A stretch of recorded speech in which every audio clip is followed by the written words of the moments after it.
Assalamualaikum warahmatullahi wabarakatuh. Diucapkan kepada barisan panel hakim yang arif lagi bijaksana, sidang hadirin dan hadirat yang dihormati. Berdirinya saya di sini adalah untuk menyampaikan sebuah syarahan yang bertajuk Solat Tiang Agama.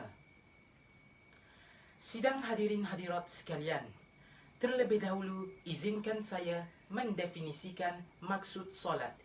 Dari segi bahasa, solat bermaksud doa.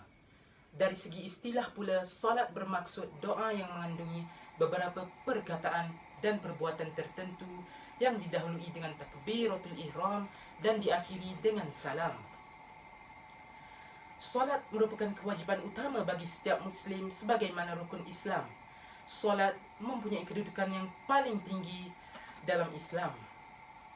Ibadah lain tidak dapat menyamai ibadah ini kerana solat merupakan suatu manifestasi perhubungan insan kepada Allah, mengandungi pelbagai hikmah serta mampu menjadikan individu Muslim itu benar-benar bertakwa. Hujah pertama saya ialah melalui ibadah solat, manusia dapat mengambil kesempatan menjadikannya sebagai waktu untuk bertaubat daripada dosa-dosa yang dilakukannya. Maka solat yang dilakukan berulang kali akan membersihkan dirinya daripada maksiat dan dosa. Dengan pembersihan itu, hati akan sentiasa suci. Hati yang suci akan memancarkan segala sumber kebaikan dan kehalusan budi pekerti pada setiap individu Muslim. Daripada Abu Hurairah radhiyallahu anhu bahwasanya dia pernah mendengar Rasulullah sallallahu alaihi wasallam bersabda, jika ada suatu sungai di depan rumah seorang yang di situ dia mandi 5 kali sehari, masihkah ada kotoran pada dirinya? Para sahabat menjawab, tidak ada sedikit pun kotoran yang tersisa pada dirinya. Rasulullah sallallahu alaihi wasallam bersabda, begitulah perumpamaan sembahyang fardu 5 waktu yang dengannya Allah menghapus dosa orang yang mengerjakannya.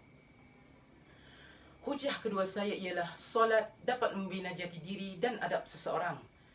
Solat mengajar kita agar hanya mengucapkan perkara yang bermanfaat seperti berpesan ke arah kebaikan dan mencegah daripada berkata tentang perkara yang sia-sia dan berdosa. Solat turut mendidik kita supaya menjaga kehormatan diri sama ada dari sudut pemakaian dan perlakuan. Di samping itu, solat dapat menguatkan jiwa seseorang ke arah mengabdikan diri kepada Allah Subhanahu wa taala dan meninggalkan kekejian dan kemungkaran. Sebagaimana firman Allah Subhanahu wa taala dalam surah Al-Ankabut ayat 45, dan dirikanlah solat. Sesungguhnya solat itu mencegah daripada perbuatan yang keji dan mungkar. Hujah ketiga saya ialah solat dapat membentuk peribadi unggul. Peribadi unggul yang dibentuk melalui solat akan membentuk kekeluargaan yang harmoni dan diredai.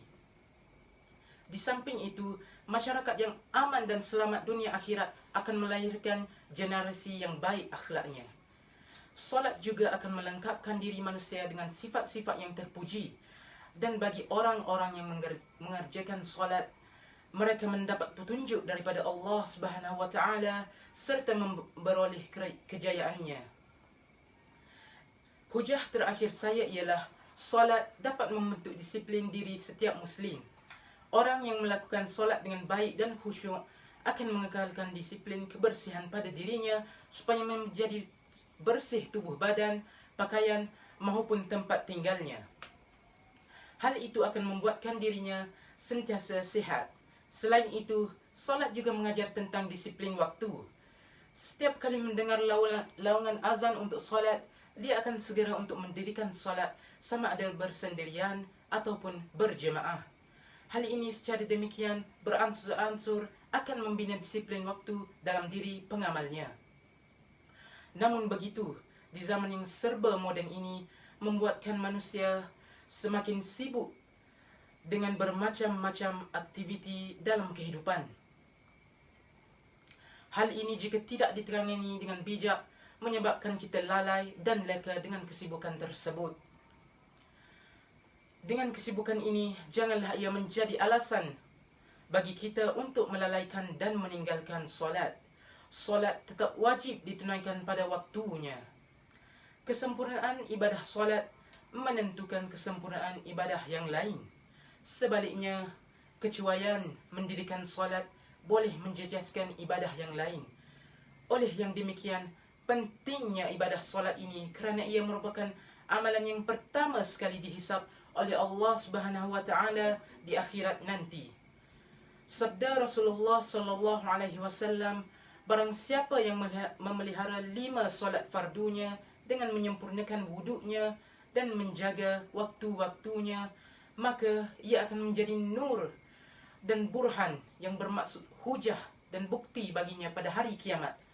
Dan barang siapa melalaikannya akan dikumpulkan kelak bersama Fir'aus dan Hamam. Sekian saja hujah saya pada hari ini. Sekian, wabillahi taufiq wal hidayah. Wassalamualaikum warahmatullahi wabarakatuh.